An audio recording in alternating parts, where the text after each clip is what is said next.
Thank you for tuning in to Zim News Beat TV with Robert Tapfumani.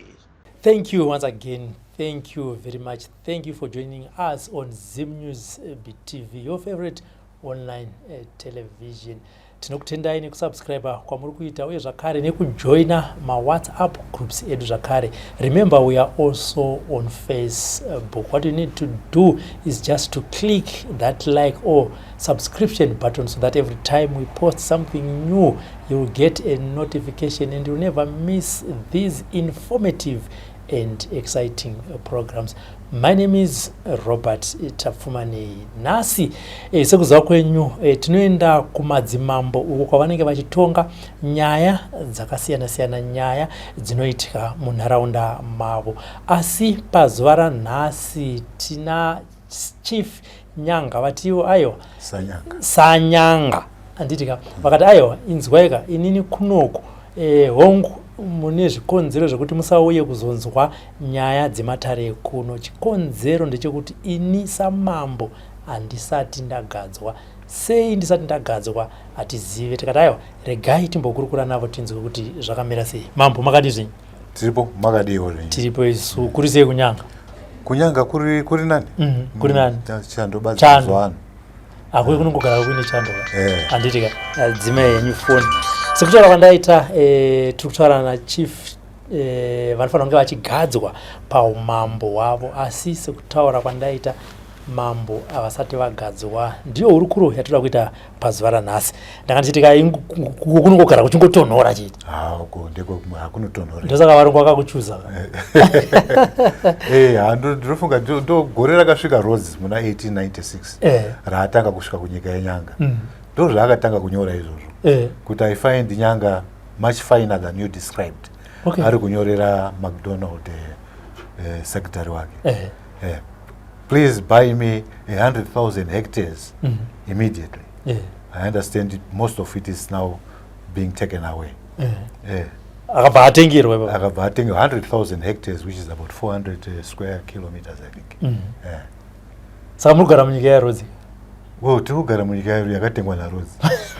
Tiri kutaura nenyaya decolonization, tiri kutaura nenyaya yemareparations nerestorative justice. Tisu vamwe vacho kwavanofanira kuchiitwa restore. Because ndo maendero akaita nyika yedu. Maakatenga macho imo mese ndo muzinda wasanyanga wacho. Handitika. Alright. Ndo matakabviswa. Handitika. Tichitanga kudai so imi mumhuri menyu mambo makazvarwa muri vakomana kana kuti vasikana vangani? Baba wangu inini ndikakuti tanga tiri vakomana vairi nevasikana vashanu. Imi ndi mukomana mukuru kana kuti? Ndini mukomana mukuru mababa wangu. Handiti makaberekwa gore ripi? Ndakaberekwa 1948. 1948. Handiti sekutaura kwatikuita baba venyu kana kuti sekuru venyu akanga ari mambo kudzinza kwenyu ndiani? Vakaita madzimambo vakawanda kubva kumashure. Asi pane vamwe vacho wekubereka vana baba wangu ndiye mberi kunashe akaita mu 17th century. Tichizouya vamwe vaiuyawo mumashure. Vana baba munini, vana baba mukuru. Umwe yana baba wangu apedzisirawo ndiye apedzisira muna asofa muna 1922. Ainzi Rambane Pass. Rambane Pass. Saka muri kushaya kwakaita vaRambane Pass kubva 1922 kusvika izvinezvi. Ndo papedzi nyika yenyanga yanga yatorwa, saka panga pane process yekubvisa yekuita abrogate the chieftainship. Saka vakabvisa kushayika kwaita chief Sanyanga, havana kuzoita install chief Sanyanga, vakazoita install headman Sanyanga. But hazvina kutaurwa, hazvina kupublishwa nendava yekuti vaitya ma-uprisings haingoitika yekuti pamwe vanhu vanozopanduka. Saka hazvina kuitwa announce, zvakangosiyiwa zvakadaro chingonzi ndimambo Sanyanga iye anga aitwa headman muna 1923 ndo maaitwa appoint as a headman. Kusvikira 1950 paashayika uchibva wapera umambo wacho. Nezvinyorwa zviripo zvainyorwa maripots ainyorwa nema-native commissioners. Patori neripoti yakatonyorwa ichitaura kuti pari zvinezvi taakuchiita abrogate machieftainships ana maheadmanships ana Sanyatwe, Sakarombe, Sanyamandwe, Sanyanga, ana Saruchera. Ndio nguwa wakaitwa wakabviswa vese iyo. But ndiri kuona iye zvinezvi pane process yekuchiti yekugadzamwa madzishe zvakaita kugadzwa kwakaitwa Sanyatwe. Akugadzwawo ari pasi paMutasa, pachief Mutasa. Zvinova zvisiri izvo inyanga, anga ari madzishe enyanga. Okay. Historically madzishe enyanga. Saka pazvinoitwa izvozvo imimi varidzi venzvimbo munoconsultwa yakawanda munotozongoona kana kutozongozviverenga mumapepa. Tozongoita zvekungoverengawo mumapepa. Hapana akambotiitawo consult. Hatitomboconsultwe. Ndingangoti inini kubvira pakatanga kufambira nyaya yangu iyoyo yekuita resuscitate chieftainship yenyanga. Because each chieftainship yakabviswa muna 1945 ndokudzingwa kwatakaitwa tikatotinwa nemapurisa vangu vari maBSA police vakatidzikisa muHonde Valley 1945. Saka it's over 80 years ago. Saka kuita yanga hii resuscitation yatatu kutira kuita ndakatanga kufambira nyaya muna 2001. My first correspondence ndaitwa advise na comrade minister Opamuchinguri paanga ari governor weManicaland. Saka ndakaenda ndakasubmitawo ma write ups angu kuHome Affairs. Nguva yacho ndakataurwa kuti iye zvine zvatisati haikona kuHome Affairs kulocal government. Local government, yes. Nguva yacho ndakataurwa kuti pari zvino izvi hurumende haisati yane program yekuita resuscitate machieftainships, defunct chieftainships. Kana zvakuzoitwa tinozocontact you tozoona maprocess acho kuti anofambiswa sei. Tikati zvakanaka. Saka tanga munguva yeland reform. Saka ndikati chindiconsider iwo muland reform tione kuti tinokwanisa here kudzokera munzvimbo dzedu dzatakabviswa. Ndira kuzoona zvichifamba hazvo zvichibuda. So nguva yacho iyoyo ndaisenza ndiri kuChipinge, ndaisenzera Tangana Tea Company. Saka ndakaonawo munda ndiri kuChipinge iko. Okay. Togara saka ndakafambira nyaya idzi. Muna 2007 especially 2006 isusu vemhuri yekwaSanyanga takazogara pasi tikati ngatisarudzanei tione kuti anotungamira nyaya yekuti tichimutsiridza umambo hwenyika yedu ndiani. So vakuru vese vakanga varipo nevamwe vese vakangosarudzwa vakangotiti inini ndichitungamirira program yacho. Saka muna 2007 takazodaidzwawo DA akanga aripo. He is now late, unfortunately, Mr. Mundeta. Akati uyai tinzwe nenyaya yanyu. Saka clan yese yaSanyanga yakaenda kunyanga. Okay. Tikanosvikawo pamaofisi acho ana DA. Akabvunza zvaaibvunza achitaura kuti ndikuda kuti ndiziye kuti nyaya yenyu yamuri kufambira ndiani ari pamberi pazvo. Saka vanhu vese vakataura vakaziswa kuti ndini ndiri pamberi pazvo. Inini Edward mberi kuna Ashe Sanyanga. Ndini ndiri pamberi peprogram yacho. Akati no zvakanaka. Asi ndine tsamba dzandakanga ndambotambira dzevanhu vangu vari kunyora vachiti vari kuclaimawo chieftainship yacho. Danana. Fortunately takati tori nawo mukati imomo. Danana. Asi vari kumhuri kwenyu futi. Kumhuri. Danana. Ndi Ishe Mhembere akanga aripo. Akabva ari kungotaura kuti ini ndakanga ndanyora ngekuti hapana watakataona anga ari kuda kuzvisimudzira. Okay. Saka zvino zvapane aripo wekumba yacho. Ini ndamira. Okay. Umwe wacho ndi Damian Sanyanga. Damian Sanyanga mwana kwandiri. Okay. Saka akazoti zvapana baba inini handichasimuki ndakuzvisira kuna baba. Saka ndo magadzirisiro takabva tazviita tichibva tangotambira nyaya yacho kuti ndo mafambiro yakuita.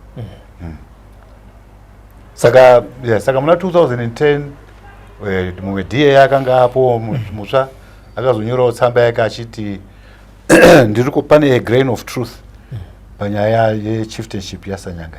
Okay. Takati akanyora kuna minister achikumbira kuti pangaitwe here appoint a commission of inquiry. Inoti itiite advise on the way forward.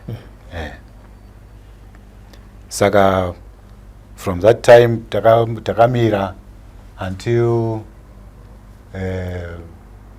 March 2013, I think. Yeah, 2013 ndo patakazodaidzwa kunyanga. Saka we kune commission inoda kutaura nemi. Saka takaenda tikanosangana necommission yacho. Panguva yacho commission iyi yaichaiwa na Chief Chiduku. Ndo akanga wari chairman we Manicaland Provincial Chiefs Assembly. Vakabvunza zvawaibvunzurudzawo, tikataurawo, tikapawo nhoroondo dzedu, vakaisa muzvinyorwa zvavo, zvikaenda mberi. Tichizoti muna following year, muna 2014, about the same time, March, takadaidzwazve kwaita commission yakanga yechipiri, ikatiti yaichaiwa na akanga ari provincial administrator we Mashonaland East. Ndiye akauya achichaya tikataura nyaya yacho akati zvino imimi mukanzi tombofana kupai tikambofana kurekomenda headman munotambira here. Tikati hapana chatinoramba nendau zvese takati inazvo. Kubva usabhuku headman neumambo wacho. Saka hapana chatinoramba kana paine zvinenge zvarongwa zvakadaro. Saka takazobva ipapo muna 2015, that was November, ndo patakadaidzwa futi commission yechitatu. Tikaonana na akanga ari director for traditional leaders affairs, Mr. Mkwaira. I'm sure va retired manje, handichaziva kwaari. Saka Mr. Mkwaira ndo aichaya that commission, vakati announcera in the end kuti the government yazobvuma kuti iite resuscitate chieftainship ya Sanyanga. Tikapemberawo, tikafara. From there takazotambira tsamba yaiconfirma that discussion. Okay. Muna February 2016 yakabva kuoffice kwaminister. Yaiconfirma kuti takabe the resuscitation. So ichiitawo advise kuti chiita processes ese anodikanwa. So pakangoitawo zvinhu zvayo hurumende zvinongotorawo nguva. Saka 2018 ndo patazodaidzwa kusangana committee, special committee yanga yaitwa set up Provincial Chiefs Assembly yeManicaland. Yaichaiwa naye chairman wacho the late Chief Makumbe. Ikazoitaura kuti isu tauya kuti tizonzwa zita remunhu wamunosarudza and so on. Saka zita rangu rakangopiwa. Pane vakamboda kutaurawo nyaya dzawo nyaya, asi ndinofunga zvese zvakaiswa murepoti yavo yavakaita compile. Asi in the end vakangotora zita rangu vakaita recommend, ndo rakazoitwa recommend ku National Chiefs Council. So DA achizotorawo yake program achiuyawo kwedu, akanga ari DA mazuva acho ndi Mr. Zindove. Okay. Ndiye akazoitawo follow up neprogram yacho, akauya kwedu, tikagara pasi akabvunzisawo klani yekwaNasanyanga kuti ndizvo here zvamunobvumirana. Vanhu vakati ndizvo zvatobvumirana. Achindonyorawo tsamba yake achichiita ma-recommendations maererano neprocedure dzawo dzemuhurumende. Achiita ma-recommendations acho kuti inyaya yakuda kuti president vachiita appoint munhu is substantive Chief Sanyanga. Saka from that time zvombonyarara, hapana chatakanzwa. Tozoti isusu 2022 nyaya iyi yadi yagarisa. Regai timboteera tinzwa kuti tinonzwei, but tingaiteere takadini. So we petitioned parliament. Okay. Kuti se family kana se community. Se clan yedu, yes, okay. Sanyanga clan. Tinzwa kuti chieftainship yamirira papi. Saka takadaidzwa kuparliament. Tikapresenta case yedu, tikasangana neportfolio committee local government yaichaiwa na Madam Chikukwa at that time. Saka taka present a case yedu tikataura zvese vakazobva vakati alright tazvinzwa zvamataura next taakuzodaidzwawo vehurumende tinzwa vanoti vati tsangamire imimi hatifungi kuti munenge tichikudai vamiriri venyu vanokwanisa kunge varimo asi pamwe imimi ndimi musikazokwanisi kunge murimo. Tikati zvakanaka as long as muri kubata nyaya yacho namazvo. Saka vekuhurumende vakazodaidzwa ndakupuwawo ripoti nevanhu vangu vakanga varimo. Vakazodaidzwa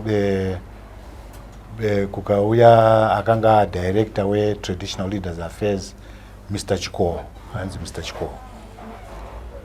Ndiye akazopama state, ndiye akazobvunzurudzwa kunzi ko nyaya yesanyaka chieftainship yapa vakati iyi nyaya yesanyaka chieftainship takapedza. Kwatiri isusu yakatopera kwanti kwasara installation. Saka ndo processes atiri kuedza kuteedza pari zvino yekuti vaitwe install.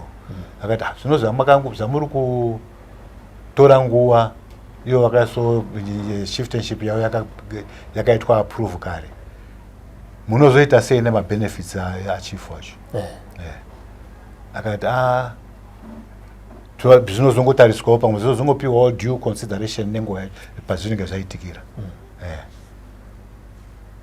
Saka ndo kumira kwatakazongoita. Saka since that time up to now hatina chatataona. Imisi clan makamboita follow up as well kuti yes, we have been following up. Tunonyora matsamba ministry tunonyora. Takatomboitawo ma indications kana ku Ministry of Justice. Kune ma copies atakamboendesawo ikoko. Ndikamboendesawo ne copy yatsamba ku office ya secretary for the president and cabinet. Kuti pamwe vangati tarisiro here nyaya yacho. Saka hapana chatatanzwa nazvo. Saka patsamba dzamuri kuendesa dziri kupindura here kuti dziri kungokandwa mbini. Handichazivi because so far handina written response yandati ndapiwa nawo. Asi ndichitaura nawo ndikaenda kumaoffice kwavo kune vandinoona nawo kumaoffice kulocal government. Vanoti tiri kugadzira pari zvino izvi ndakataurirwa kuti nyaya iyi yadzokeswa ku-Provincial Chiefs Assembly kuti iedze kupa decision ipe guidance ku-local government kuti ona kuti vachiita sei. Hamina kuti vanoda kupiwa ma-guidance mangani. Saka vari kuda kupiwa guidance ne-Provincial Chiefs. Saka tamirira meeting yacho ye-Provincial Chiefs Assembly yakatanga kunzi ichaitwa kupera kwaMay. Hatina kuiona June, hatina kuiona. Saka taamuna July akuenda kunopera. So far vanenge vari kuti maybe early August. Pamwe ndo pachadaidzwa meeting yacho. Hopefully vachatidaidza kana paine any problems kana kuti paine any other claims totsanangurirana kana nevanenge varipo vanenge vachifunga kuti vane kodzero yekutaura nezveumambo hwasanyanga. Takasununga kuti tisangane nawo. Hapana chatinotadza. Anditi imimi sekufunga kwenyu mambo kuna here vemhuri vamwe vamurifungidzira kuti zvichidai muri kunyorawo matsamba vachinziwo vachitiwo tisuchi mataura kuti samemberi ndakataurwa kuti variko vakanyora tsamba vari kuklemawo. Saka ndiri kuti inini kana dai varipo vari kuklema handiti Provincial Chiefs Assembly Committee yakagara muna 2018 yakavataurira ivo kuti kana muine nyaya munofunga kuti mune maclaims amuinawo over the Sanyanga chieftainship itaiwo process yakasenzeswa nani naEdward because ini ndakanzi tipe nhoroondo ndikahaya ma-historians andakapinda nao from the National Museums and Monuments. Vakandibatsira kucompile the history yenyanga nekutsvaga ma-documents muma-files eNADA. Ndofunga NADA munoiziya native munochengetwa ma-reports native ma-native commissioners ekudhara ma-reports ese ari ma-files eNADA.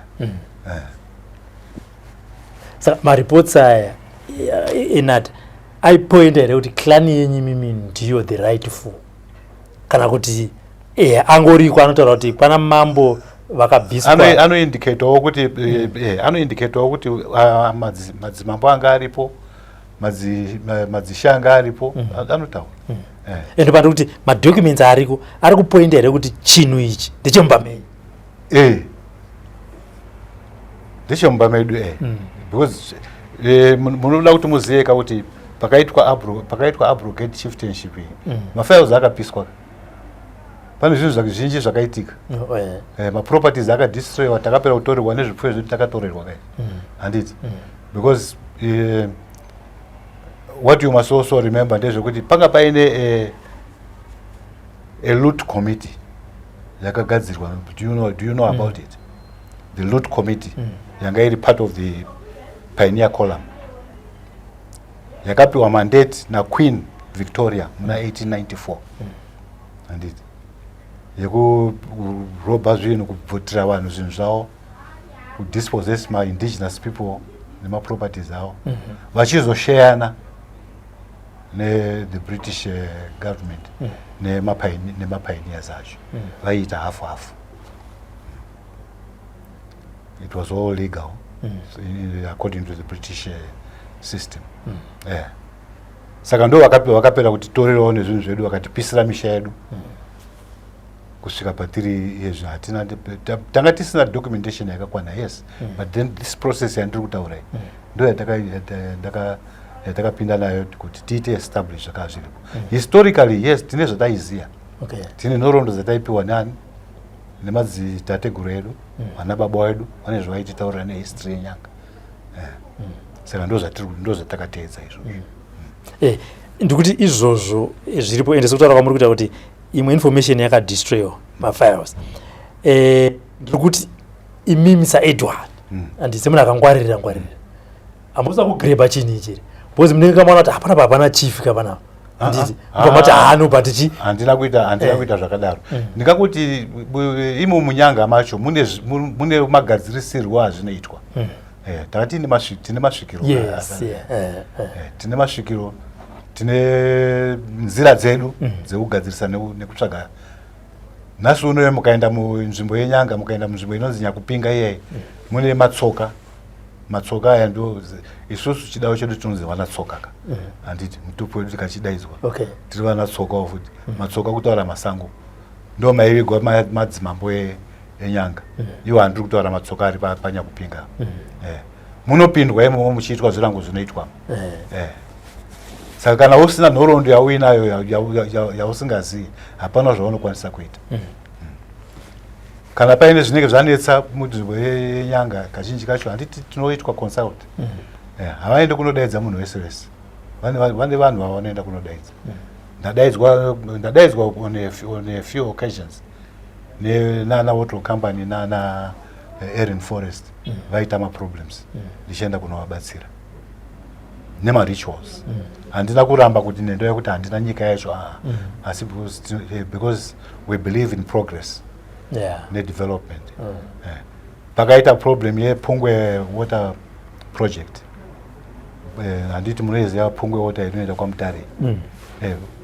Muna 90s pakanga vari kuchera gomo ravaibora riye, ndo rimwe rine tsoka racho maivigwa madzimambo.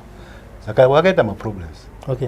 Havana kukwanisa kuti vaite through as easy as all that.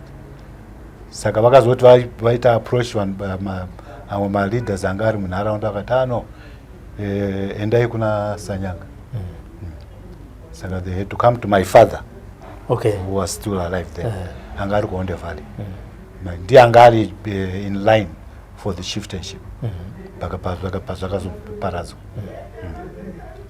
Saka ndiye akazoitwa approach, akazouya akabatsira kuti basa rifambire mberi. Hapana zvinhu zvatakazoona kubva kune veSkanska vacho kana kuti Mutare Town Council kuti vazoya kotendawo kuti makaita henyu vakatibatsira neprogram yemvura. Asi ndichazongoenda kuvaona kuti ko makazotisirawo papi. Alright. Tombobvisa vekunze handive mumhuri menyu mana Sanyanga. Hakuna here vaningina nekuti sekutaura kwamuri kuita muri kuti baba venyu ndiwo vaifanira kunge vachigara. Yeah. Ushe unonzi kana ukapinda mumbai akafa wobuda woenda kune uyu wobuda woenda kune uyu. Imi kwenyu muri kuzvifambisa sei? Hafu kuna here vekumwe kune imba dzinofanira kupinda. Kune imba dzinofanira kupinda 4 dzakapinda. Saka imba yedu ndo yaane 10 yekupinda. Patika mati baba venyu ndo vaifanira havana kuzopinda. Saka havana kuzoitwa solemnize. Saka ndine mvumo yekuti ndipinde ipapo. Saka uchibva kwa baba venyu vachinge vapinda waifanira kuenda kwani? Kune imwe imba. Zvinenge zvakutaurwa manje nei. Ndati tine masvikiro edu. Ndo vanenge vakuchinongedza manje kuti imba yakuenda ndei, imba yakuenda ndei. Saka apa svikiro rakakunongedza here kuti Edward ndinofanira wanga wakupinda. Tinaro svikiro redu rakataura kudaro. Svikiro iri ndere nharaunda ndere dzinza yedu. Tine madzinza. Dzinza redu ndo rakataura kuti umambo unofanira kunge uchigara. Vamwe ndokuzvigamuchira.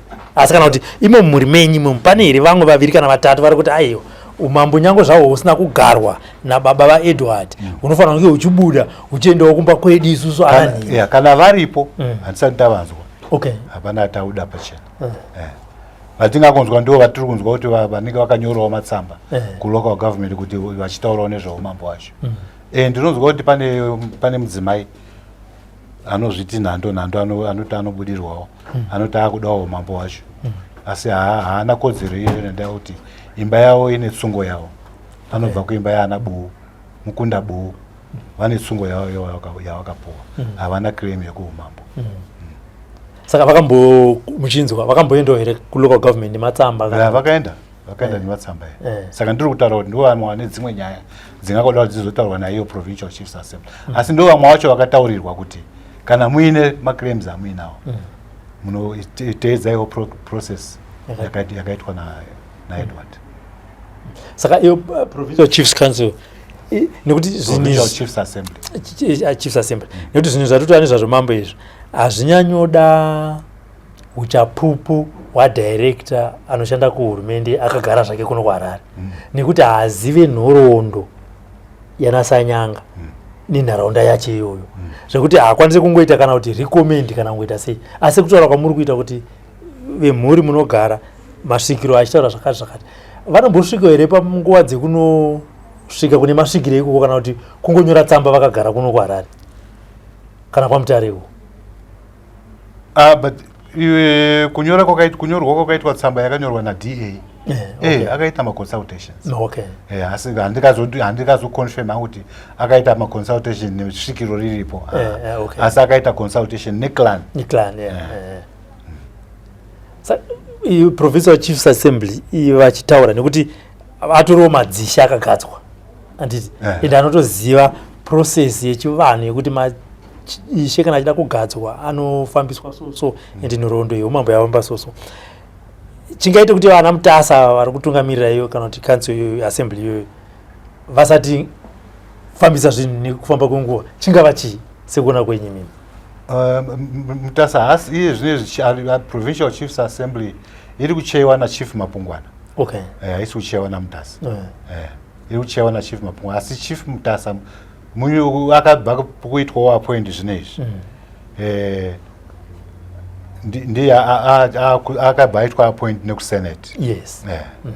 Saka ndiye aripo ane claim yaanayo mune dzimwe nzvimbo dzasanyanga. Asi maclaims ekuti hatisati tapiwa opportunity yekuti tigare pasi tichitaura tese. Iye achitsanangurawo nzvimbo dzake ine ndichimutsanangurawo nzvimbo dzangu. Asi the previous Chief Mutasa takaita meeting naye muna 2011.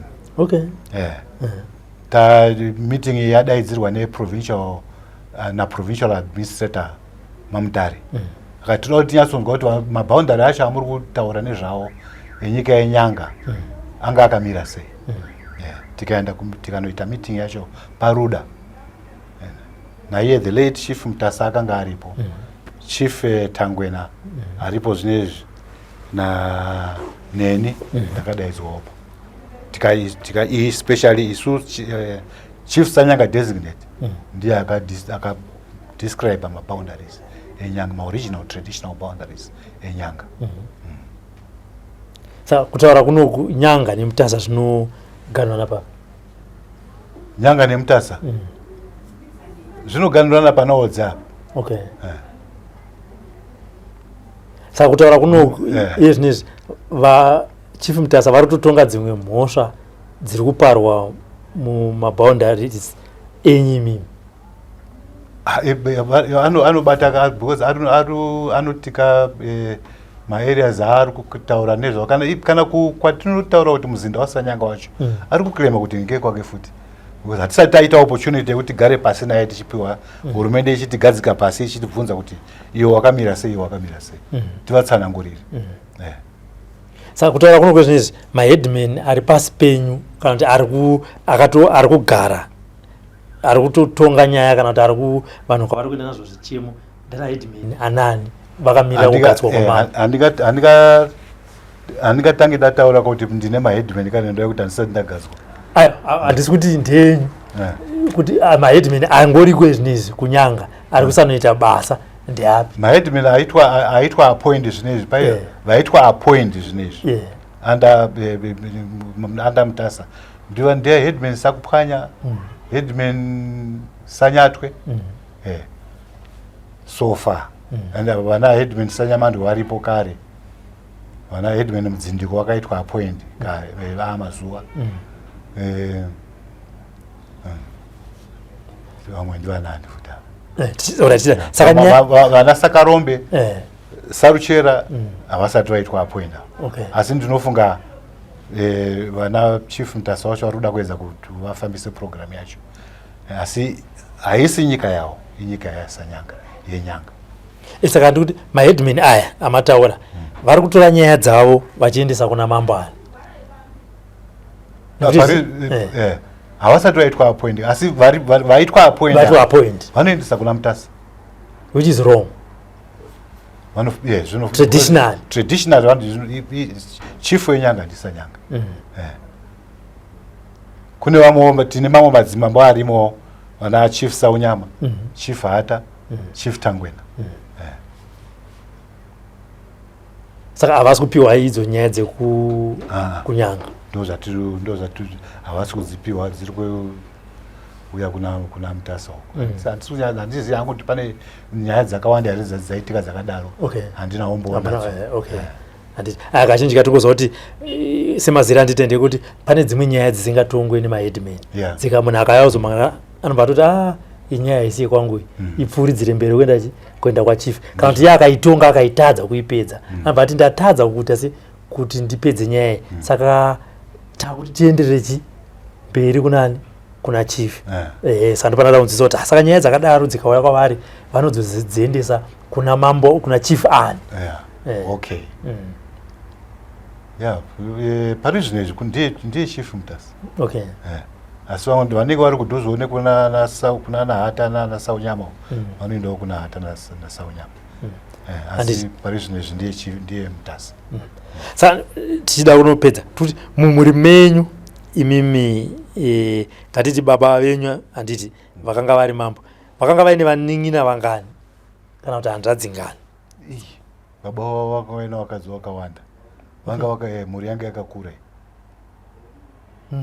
Yanga yakakura. Vanga vaine vanin'ina vemba mamai vavo, panga paine vanin'ina vatatu. Kuzotowo dzimwe imba vakawanda. Saka ndikuti vana manje vekuvanin'ina vababa kana kuvakoma havasiriwo here vari kutiwo isusu vari kunyora kana kuti matsamba? Hakuna zvakadaro. Mune umbowe vana kana vari vachiti vapedza muri musangano vachiti vachingobva ipapo. Hakuna zvakadaro. Mese tinototaura vanotaura kuti mambo mambokadzi waiti tore nzvimbo yedu. Baba vangu achida kuti sekuru vangu vachinzi ndimi maane nzvimbo akati ipai munin'ina ramba nepasi. Ndoda kuti inini ndaanei ndine gona vairapa. Asi ndinokupai imba inozotora umambo wacho. Ndo pakanongedzwa imba yababa vangu vasati vatobarwa.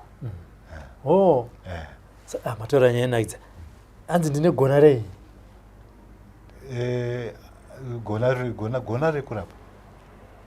Saka kana uri mambo haufanira kunge uchirapa kana ine gona. Kazhinji kacho hazvinyanyi kufamba zvese pamwe chete. Zvinosiyana. Okay. Unofanira kusadza chimwe chete chaunogona. Asi mudzinza redu makagara muine gona. Okay. Rakabva kare nekare. Saka ritoriko futi rakagara pane iye zvinezvi riripo asi harisi kusenza. Pane parakangogara haro. Kana richazosenza tichangoona nekufamba kwangu. Zvinoita kuti munhu anozongobudirwa iye ndiye kana paine achazotaurwa kunzi tora gona iri usenzesa ndiye anozotora achisenzesa. Asi pari zvinezvi rakangogara rakangochengetwa. Handiti aiwa mambo, saka kufunga kwenyu chingave chikonzero, mataura zvakawanda, tsamba dzakanyorwa, misangano iri kuitwa, chingave chiri kunonotsa nekuramba pachingotendererwa, chingava chii kufunga kwenyu mimi zvisinei nemapepa zvinei, but semunhu akagara kuti ini ndofunga kuti zvinhu zviri kudhilaya yakaita ndezvakati kana vachida ngatingoitai izvi tipedze nyaya apa. Ini ndamirira iyo provincial chiefs assembly kuti vakatipo tikadaidzwawo vakatipa mukana wekuti titaure. Kana nevanofunga kuti vane vanopokana nazvo vacho vange varipo vanzwe matauriro atinoita, kana vaine chekutaura vazosimuka vachitaurawo. Ndikatende maningi because ndakanyatsa kuti isusu tinonyatsa kuziva kuti kushata kwenyaya yedu kweumambo hwenyanga wasanyanga kwabva muna 1890 pakasainwa peace treaty na Tendai Chifamba usiku Mutasa.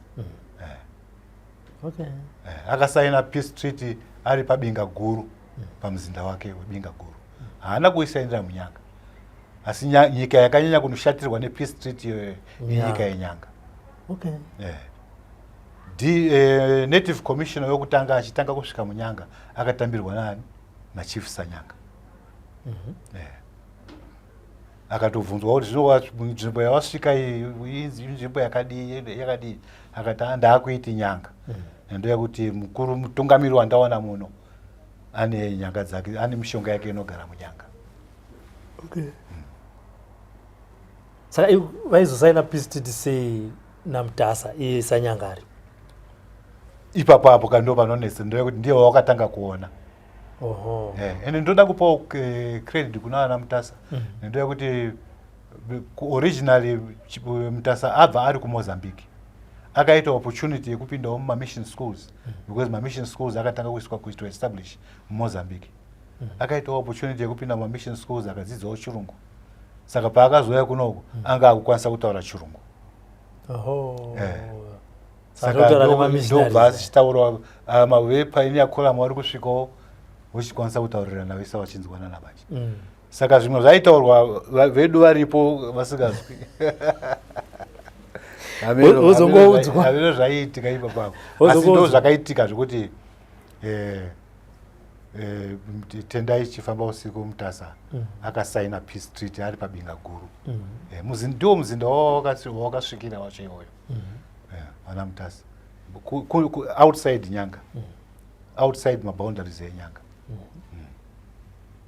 Saka message yamungade kuti isvike kuhurumende takatarisana nekumiswa kwakaitwa kugadzwa kwenyu substantive chief ndiye kuti chii? Message ndeyekuti dai tachipiwa umambo hwedu, tamirira umambo hwedu.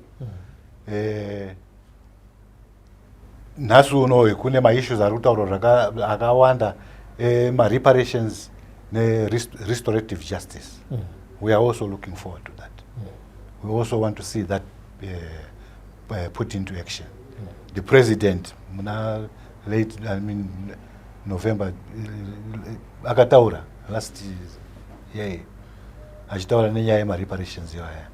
Akaidzokerera futi vakatoita netheme yawo ku-AU conference yavakaita ku-Ethiopia. Vachitaura nenyaya yemareparations and restorative justice. We are still waiting for that justice. I mean, there's a matter of interest. I'm also an ex-combatant. Tiri vamwe ma ex-combatants. I'm the youngest pioneer as another forces. ndakajoina Zanara Forces 1966 ndine 17.5 years.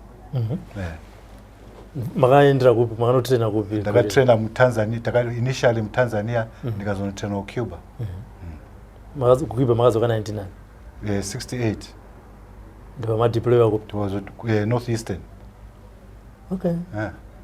As it's anyway, I think I did kuti mix my issues. But inini ndichifungidzira kuti parizvi nezvi ndinofanira kupiwawo consideration muzvinhu zvandinechifambira. Because kana ndakaenda kuhondo, it was for that reason. Ndaiziva kuti ndine chekurwira. Ndanga ndine chieftainship yakanga yakaparadzwa. Yeah. No, ipapo panonakidza ende tapanzwa pamambo apa kuti mambo anofanira kunge vachigadzwa uye zviri kumisa ndezvipi nemafambisiro ari kuitwa matsamba. Takutongopinda zvidiyo yenyaya dzehondo yechimurenga. Muchirangarira mambo, hondo yamakarwa yamunonyatsoziva kuti hai dai ndakafa. Handina hangu kupinda mumafields, asi mumasurveys. Kusurveya the route. Tingati ndisu group rakazotanga kuchitarisawo Zambia, Mozambique, Zimbabwe. Kuchibva ku my initial crossings yanga iri Zambia, Zimbabwe. Sasa ipapo maifamba nanani? Vakanga vari munguva yacho nguva yana Bernard Mutuma, vana Felix Rai Santana, vana John Mataure, vana Parirewa, vana Nhamo. Ndakukanganwa wamwe. Andiri nguva yarebesa. Saka zvanga zvisinyore sika zvakaoma sei kutanga kunosurveya route inozofamba nemakombi? Zvanga zvisina kureruka. It was hard, but ndo zvaifanira kuitwa panguva yacho. Saka pakapera hondo makaona zvenyu pakazo na 1987 makapiwa here mari dzakapiwa vamwe? Mamini ku recognition ndakapiwa yema heroes. Andikona kana vanazopiwa magratuity here? Makapiwa? Ndakapiwa. Alright. Handitika aiwa mambo. Ndinokutendai nenguva yamatipa kuti taure nehurukuro nenyaya ya Chief Sanyanga uye zvakare kuti aiwa kunzvimbo yenyu mambo asati agadzwa ende mambo anofanira kunge achigadzwa ndimi. Zvinodikanwa nezvinofanira kunge zvichifambirwa makaitwa mukapedzwa, asi chasara ndechekuti pakungonzi avachagara uye matiwo dai hurumende yaona kuti zvingafambiswe sei nekukurumidzwa mogadzwa kozoendawo nyaya dzemaboundaries kuti dzinofambiswa sei idzo dzinozofambawo nekufamba kwenguva kana maapo. Handitika aiwa tinotenda tinoimba kuti shoko richasvika kwavari nekuti kazhinji katsamba dzogona kuenda kuvanhu vaviri kune vamwe 5 dzisingasviki munhu achingoita zvegari muofisi, asi kunoku zvakangobuda zvinoita kune munhu wese hanzi shoko harivhikwe. Anokuti akoimi nyaya yatanzwa yaEdward yapa tonzwa kuti zvinofambiswa sei. Ndi Chief Sanyanga sekutaura kwavaita vachitipa nhoroondo yenzvimbo yavo uye zvakare vari kuti ndini ndinofanira kunge ndichigadzwa paumambo, asi pane zvimhingamupinyi zvingangove kana 2 kana 3 zviri kutadza kuti vasagadzwe. Asi vari kutiwo zvakare ndiri kutora mukana uno kuti kana paine vagari venharaunda iyoyo vanofungidzira kuti handisirini ndinofanira kunge ndiri mambo, uyai tigare pasi tionesane titaurirane topanana nhoroondo idzodzo kuti aiwa kana uchiti ndiwe mambo wotaura nyaya yako, ivowo zvakare votaura nyaya yavo. Izvi zvinobatsira vagari venyanga kuti mambo wavo agadzwe. Sekutaura kwandaita, kana muchiteerera vagari venzvimbo iyoyo kana uchifungidzira kuti aiwa havasiri vafanira kunge vari mambo, ndiwoyu mukana munotibata panhamba dzefoni dziri kubuda pazasi apo, toya ikoko kana kuti moya kwatiri totaurawo zvakare kana zvichinetsa tokusvitsirai shoko kuna baba Edward kuti aiwa pane vamwe vakazoya vakati aiwa isusu tisu veimba inofanira kunge ichigara umambo hwenyanga. Ngatisangane mune mamwe maprograms. Pari zvino, bye bye.